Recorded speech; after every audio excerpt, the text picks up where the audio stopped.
Okay, so we're back now after putting the POR 15 on the majority of the floor and some of the trunk. This was one quart container. Let's see here, we'll show the container. Well, that's the container. So that's one of the little quart containers.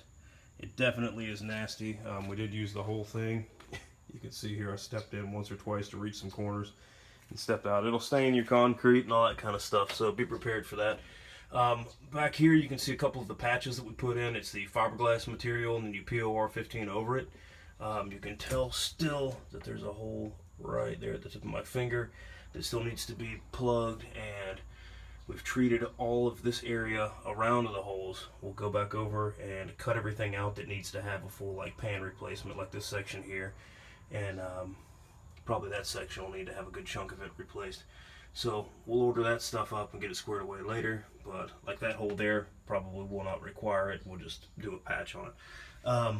Now here is a big piece of the fiberglass material. There's a bunch of pinholes in it, so we'll see how this works. I've got to paint the underside. I painted some of the underside already, but I'm going to let it dry, go back over with another coat, and then we'll go from there. So I don't remember how long. I've got another can, so I'll read the little drying instructions there, but we've pretty much covered everything in here after stripping all the rust out, and then in the door jamb and the POR paint over rust compound doesn't require you to remove every bit of rust, so that's pretty convenient. Some little nooks and crannies that this stuff will flow. It'll really help out when trying to treat that rust, so that'll be cool.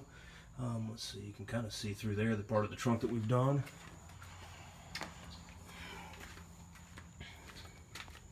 So here we go now. Painting over a lot of the stuff, and like this here, the little bits of the foam and stuff like that that have been stuck to it, like the little mat and everything for the trunk, I'm painting right over it. It'll soak all the way through, and I'm not really worried about that.